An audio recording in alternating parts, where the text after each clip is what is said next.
السلام علیکم ورحمۃ اللہ وبرکاتہ۔ بسم اللہ الرحمن الرحیم، الحمد للہ والصلاة والسلام علی رسول اللہ وعلی آلہ وصحبہ ومن یہ حدیث نمبر 6 ہے اور ترتیب کے لحاظ سے ہمارا یہ 7واں درس ہے۔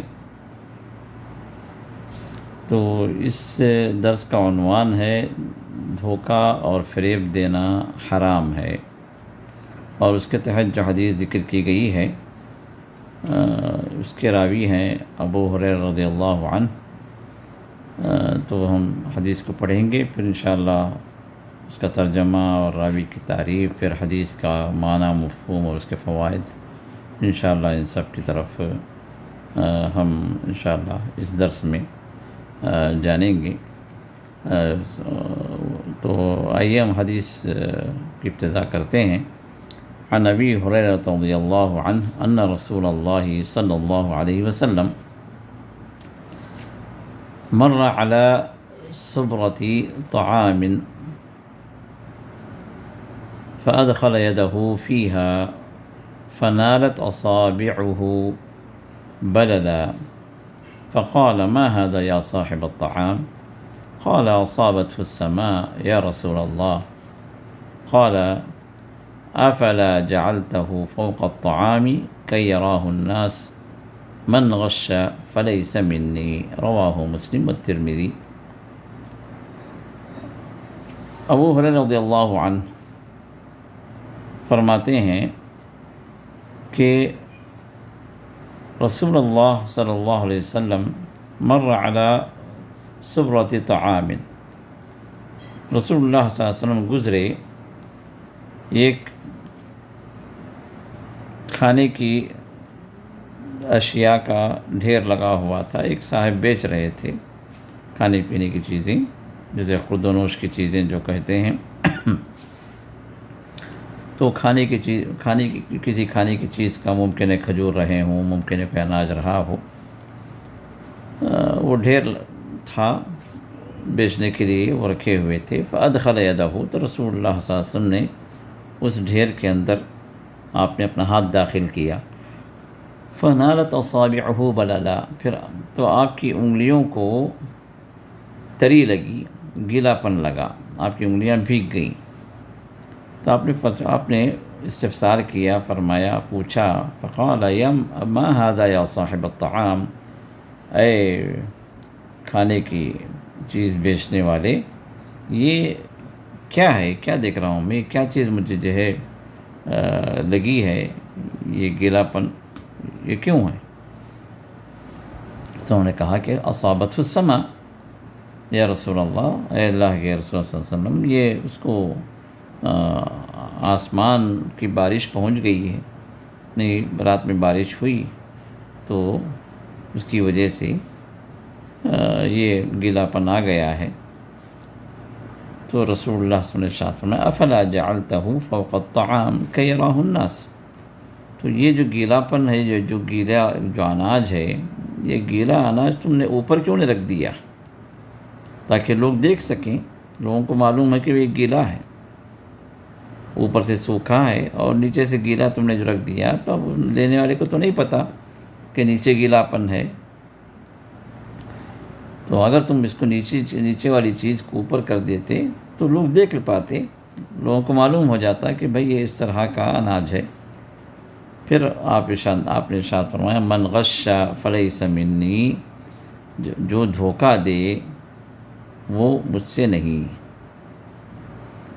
اور اس حدیث کو امام مسلم نے روایت کی ہے اور امام ترمذی نے بھی روایت کیا ہے۔ تو امام مسلم کی روایت کے اعتبار سے یہ حدیث صحت کے درجے کی ہے، صحیح حدیث ہے۔ اب اس کے راوی ابو ہریرہ رضی اللہ عنہ، یہ وہی راوی ہیں جو چوتھے نمبر کی حدیث میں جن کا ذکر ہو چکا ہے، اور ہم نے تھوڑی سی تفصیل سے ابو ہریرہ رضی اللہ عنہ کے حالات ہم نے آپ کے سامنے پیش کیے، تو لہٰذا آپ اس کلپ کو سن لیں جو چوتھے نمبر کی جو حدیث ہے۔ تو اس میں اس راوی کی تفصیل آپ کو معلوم ہو جائے گی انشاءاللہ۔ تو یہ ابو ہریرہ رضی اللہ تعالیٰ عنہ کو نیت ہے ان کی، اور ان کا اصل جو نام ہے وہ عبدالرحمن ہے، عبدالرحمن بن صخر قبیلہ دوس سے ہیں، تو اس لیے ان کو دوسی کہا جاتا ہے، یا عبدالرحمن بن صخر الدوسی۔ سن 7 ہجری میں جب رسول اللہ صلی اللہ علیہ وسلم خیبر میں موجود تھے، غزوہ خیبر کے لیے آپ تشریف لے گئے تھے خیبر کو، تو وہاں یہ پورا قبیلہ دوس کے جو افراد جو مسلمان ہوئے تھے، یہ سب کے سب وہاں تشریف لاتے ہیں، اور رسول اللہ صلی اللہ علیہ وسلم سے ملاقات ہوتی ہے۔ پھر اس کے بعد جب سے یہ ایمان لاتے ہیں، اللہ کے رسول صلی اللہ علیہ وسلم کے پاس پہنچتے ہیں، اس وقت سے لے کر رسول اللہ صلی اللہ علیہ وسلم کے انتقال تک وہ آپ ہی کے ساتھ رہتے ہیں، اور گویا جو ہے وہ 24 گھنٹے اپنے آپ کو گویا انہوں نے وقف کر دیا تھا دین کی تعلیم کے حصول، دینی تعلیم کے حصول کے لیے، اور اسی وجہ سے صحابہ کے اندر سب سے زیادہ یہ احادیث کو روایت کرنے والے ہیں۔ مردوں میں سب سے زیادہ روایت انہی کی ہیں، اور خواتین میں زیادہ روایتیں، سب سے زیادہ روایتیں مائی عائشہ رضی اللہ تعالیٰ عنہ کی ہیں۔ تو ان کے بارے میں تفصیل ہم نے پہلے آپ کے سامنے رکھ دی ہے، تو لہٰذا 4 نمبر کی حدیث آپ اس کی جو آڈیو ہے وہ ایک مرتبہ آپ سن لیجئے، تاکہ ان کے مزید اور حالات آپ کے سامنے آ سکیں۔ تو یہ ابو ہریرہ رضی اللہ تعالیٰ عنہ ہیں جو روایت فرماتے ہیں کہ رسول اللہ صلی اللہ علیہ وسلم ایک واقعہ انہوں نے ذکر کیا، یہ راوی کا بیان ہے۔ رسول اللہ صلی اللہ علیہ وسلم کے سے متعلق مختلف صحابہ مختلف واقعات نقل کیے ہیں، تو اسی طرح ایک واقعہ ابو ہریرہ رضی اللہ تعالیٰ عنہ نے یہاں پر نقل کیا ہے کہ رسول اللہ صلی اللہ علیہ وسلم ایک جگہ سے گزرے، غالباً وہ کوئی بازار تھی یا کوئی بازار تھا، یا کوئی دکان تھی جو اناج کی دکان تھی، جہاں غلہ فروخت ہو رہا تھا۔ تو رسول اللہ صلی اللہ علیہ وسلم جب وہاں پہنچے تو آپ اپنے ہاتھ کو اس کھانے کے اس غلے کے ڈھیر میں آپ نے داخل کیا، تو جیسے آپ نے اپنی انگلیوں کو اس میں داخل کیا تو انگلیوں کو تری پہنچی، گلا پر محسوس ہوا، جبکہ وہ اناج جو وہ غلہ اوپر سے سوکھا ہوا تھا، اوپر سے بہترین غلہ تھا، لیکن اندر کی طرف جب آپ ہاتھ داخل کیے تو پتہ چلا کہ اندر سے وہ گیلا ہے، اور ظاہر سی بات ہے کہ جو گیلا جو اناج ہوتا ہے وہ جو سوکھا ہوا اناج سے مختلف ہوتا ہے، اور اس کا لوگ جو ہے پسند بھی نہیں کرتے عام طور پہ، کہ ممکن ہے اس کے اندر کوئی ڈیفیکٹ ہو، ممکن ہے اس کے اندر جو ہے کوئی کیڑا وغیرہ لگا ہو، تو سوکھے اناج کی حیثیت مختلف ہوتی ہے اس گیلے اناج سے۔ تو رسول اللہ صلی اللہ علیہ وسلم نے دیکھا کہ اوپر سے اناج سوکھا ہے اور نیچے سے گیلا ہے، تو آپ نے فرمایا کہ ما ھذا یا صاحب الطعام، اے اناج والے، اے غلے والے، یہ کیا صورتحال ہے، کیا دیکھ رہا ہوں میں کہ اوپر سے سوکھا ہے نیچے سے گیلا ہے، تو ایک قسم کا دھوکہ ہے۔ تو انہوں نے عرض کیا کہ یا رسول اللہ صلی اللہ علیہ وسلم،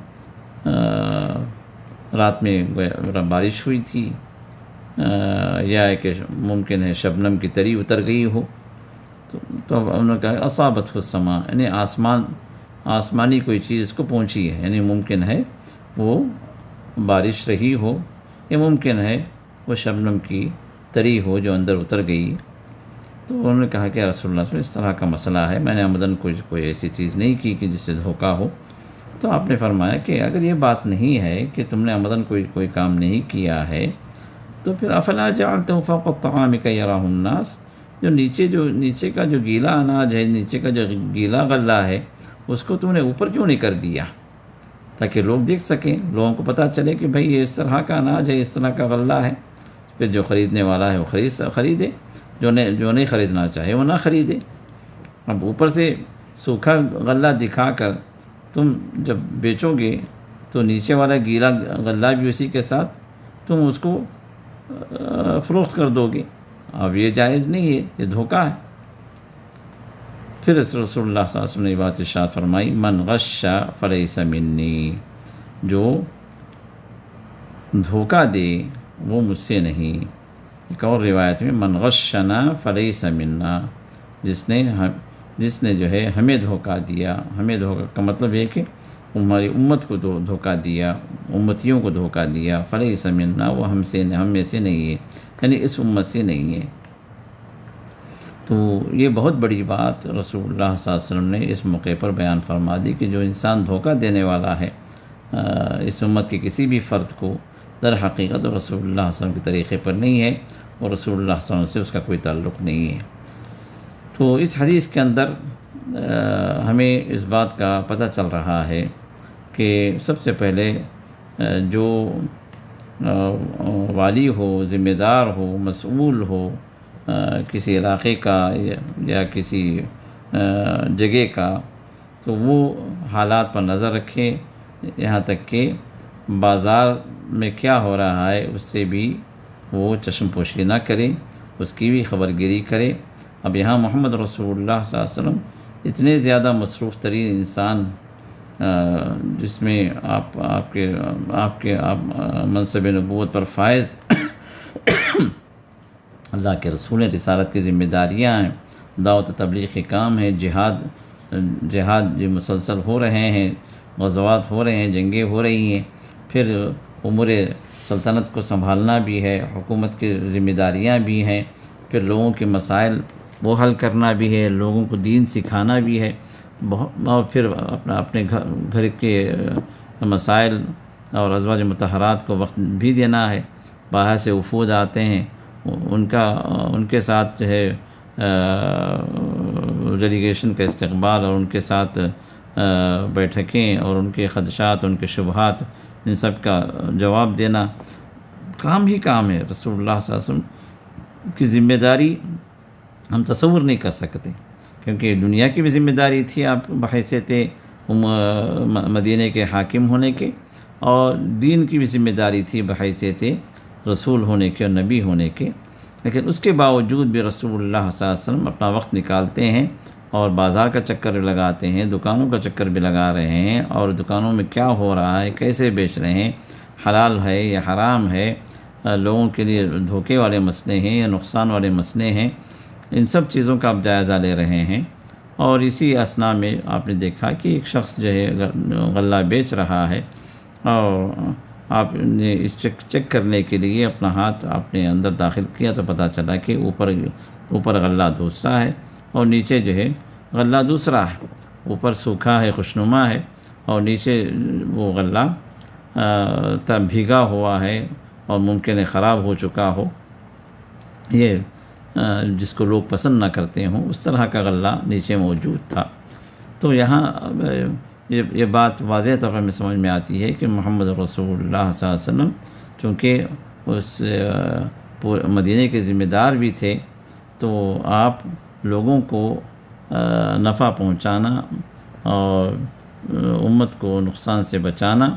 تو اسی مقصد سے آپ نے بازار کا چکر بھی لگایا اور دیکھا کہ ایک شخص اس طرح بیچ رہا ہے جس میں لوگوں کے لیے دھوکہ ہے، تو آپ نے اس بندے کو تنبیہ بھی کی۔ تو یہ اس بات سے یہ ظاہر ہوتا ہے کہ جو مسئول ہوگا جو حکمران ہو یا ایک ذمہ دار ہو، تو اس کی ذمہ داری میں یہ بات بھی ہے کہ کوئی انسان اگر لوگوں کو نقصان پہنچا رہا ہے یا دھوکہ دے رہا ہے تو وہ اس کو روکے، اس کی تنبیہ دے، اس کو تنبیہ کرے، اور اگر اس سے وہ نہ رکے تو بحیثیت ایک ذمہ دار اس کو وہ سزا بھی دے سکتا ہے۔ اور دوسری بات جو ہمیں اس میں سمجھ میں آتی ہے کہ اسلام کے اندر کسی کو دھوکہ دینا، فریب دینا، خیانت کرنا، یہ سب وہ چیزیں ہیں جس سے دوسرے کے نقصان ہے، تو ایک تو عمومی دھوکہ ہے، عمومی فریب ہے جو جائز نہیں ہے، دوسرا جو خصوصی دھوکہ ہے جو بیع و فروخت میں خرید و فروخت میں، جس میں انسان کسی چیز کو اچھا سمجھ کر جو ہے خریدتا ہے، جبکہ وہ حقیقت میں وہ چیز خراب نکلتی ہے، جس کے نتیجے میں آپس میں دشمنیاں پیدا ہوتی ہیں، لڑائیاں پیدا ہوتی ہیں، جھگڑے ہوتے ہیں، فسادات ہوتے ہیں، اور پھر جو ہے تعلقات کٹ جاتے ہیں، دشمنیاں بڑھ جاتی ہیں، ایسی صورتحال پیدا ہو جاتی ہے۔ تو ان سب سے روکنے کے لیے اسلام نے ایک دوسرے کو دھوکہ دینے سے منع کیا ہے، اور خاص طور پر تجارت میں انسان امانت دار رہے، سچا رہے، اور جب کوئی چیز کوئی انسان بیچتا ہے تو اگر اس کے اندر کوئی ایسا عیب ہے جو اس کے علم میں ہے تو بیچتے ہوئے وہ خریدار کو بتا دے کہ بھائی اس کے اندر یہ عیب ہے، اگر آپ کو پسند ہے تو لیجیے، نہیں پسند ہے تو آگے بڑھیے، کوئی مسئلہ نہیں ہے۔ تو جو انسان سچائی کے ساتھ معاملہ کرتا ہے، بیپار کرتا ہے، اللہ تعالیٰ اس کے اس بیپار میں برکتیں رکھتے ہیں، اور اللہ تعالیٰ اس کو آفتوں سے بچاتے ہیں۔ جو عیب نہ بتا کر، دھوکہ دے کر اپنے مال کو فروخت کرتا ہے، مال تو فروخت ہو جاتا ہے، لیکن مال فروخت ہونے کے بعد جس بندے کو وہ مال ملا، جب اس کو پتہ چلتا ہے کہ اس کے اندر مجھے دھوکہ دیا گیا، تو ممکن ہے کہ وہ انسان بد دعا کرے، وہ انسان جو نقصان اٹھاتا ہے، وہ جو مظلوم ہے، اس مظلوم کی بد دعا اللہ تعالیٰ قبول کرتے ہیں، کیونکہ مظلوم کی بد دعا سیدھے عرش پر پہنچتی ہے۔ اتقی دعوت المظلوم کہ رسول اللہ نے ارشاد فرمایا کہ مظلوم کی بد دعا سے بچو، اس لیے کہ اس کے اور اللہ تعالیٰ کے درمیان میں کوئی حجاب نہیں رہتا ہے جب وہ بد دعا کرتا ہے۔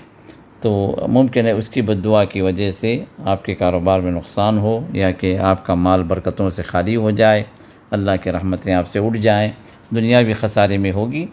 آخرت بھی خسارے میں ہوگی۔ خسرت دنیا والآخرہ، دنیا اور آخرت دونوں کا نقصان یہ بندہ اٹھاتا ہے،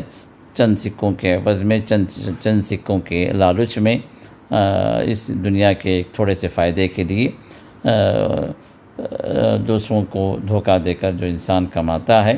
حقیقت میں دنیا میں بھی اس کے لیے وبال ہے، آخرت میں بھی اس کے لیے وبال ہے۔ تو لہٰذا یہاں پر اس بات کی نشاندہی کی گئی کہ دھوکہ دینا کسی بھی معاملے میں جائز نہیں ہے۔ رسول اللہ صلی اللہ علیہ وسلم نے اس دھوکے سے منع کیا، اور پھر آخر میں آپ نے یہ بات ارشاد فرمائی کہ من غشا فلیس منی، جو دھوکہ دے وہ مجھ سے نہیں ہے، یعنی میرے طریقے پر نہیں ہے، اور میری امت میں وہ داخل نہیں ہے۔ مطلب ایک مسلمان کا کرنے والا وہ کام نہیں ہے، ایک مسلمان ایسا کام نہیں کر سکتا، کہ مسلمان جھوٹ نہیں بول سکتا، ایک مسلمان دھوکہ نہیں دے سکتا، ایک مسلمان دغا نہیں دے سکتا، ایک مسلمان فریب نہیں دے سکتا۔ تو یہ مسلمان کے شان کام نہیں ہے، بلکہ اسلام کے خلاف کام ہے۔ تو جو انسان اس طرح کرے وہ جو ہے مجھ سے نہیں ہے۔ تو اب یہ دھوکہ سب میں شامل ہوئے، چاہے وہ تجارت میں دھوکہ ہو، چاہے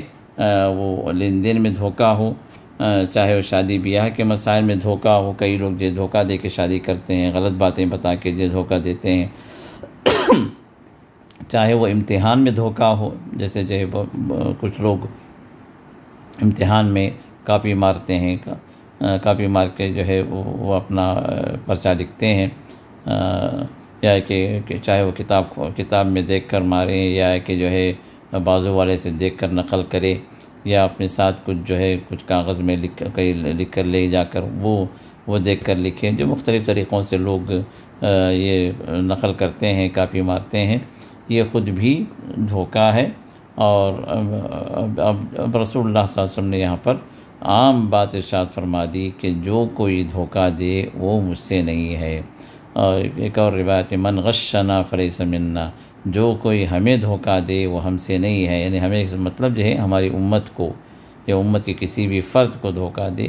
وہ ہم میں سے نہیں ہے، یعنی امت اسلامیہ میں وہ اس کا کوئی حصہ نہیں ہے۔ تو رسول اللہ صلی اللہ علیہ وسلم نے بڑی زبردست یہاں پر جو ہے تنبیہ دی ہے، بڑا اور جو ہے بڑے خطرناک انداز سے آپ نے یہاں پر یہ بات دو ٹوک انداز میں ارشاد فرما دی کہ جو دھوکہ دینے والا ہے وہ ہم میں سے نہیں ہے، یعنی اس امت میں وہ داخل نہیں ہے۔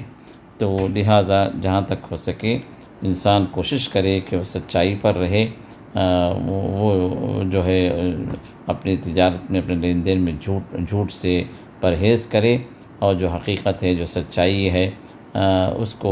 کا اظہار کرے، اور اپنے مال کے اندر کوئی عیب ہے تو اس عیب کو بتا دے، اگر وہ جانتا ہے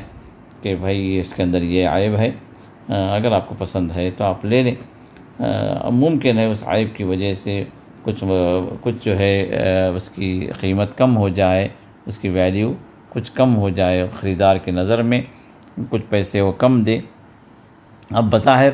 عیب کے بتانے کی وجہ سے اس کی قیمت کم ہو گئی، لیکن حقیقت یہ ہے کہ اس عیب کے بتانے کی وجہ سے اس نے سچائی کے ساتھ معاملہ کیا،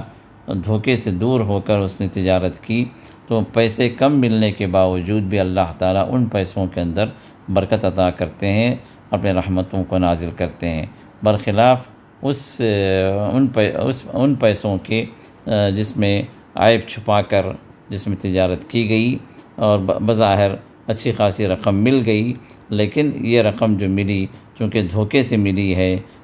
اور عیب نہ بتا کر وہ چیز بیچی گئی، اور اس کے مقابلے میں رقم جو ملی، اللہ تعالیٰ اس دھوکے کی وجہ سے وہاں سے برکتوں کو ہٹا لیتے ہیں، اپنے رحمتوں کو وہاں سے ہٹا لیتے ہیں۔ جو بظاہر جو رقم بڑی رقم معلوم ہوتی ہے، حقیقت میں اللہ تعالیٰ اس رقم میں جب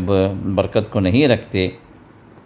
تو وہ رقم اس کے لیے دنیا کے اندر بھی وبال جان بنتی ہے، اور آخرت میں بھی اللہ تعالیٰ کے پاس اس ظلم کا، اس دھوکے کا اس کو حساب دینا ہوگا۔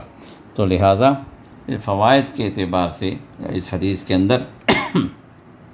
جو باتیں ذکر کی گئی ہیں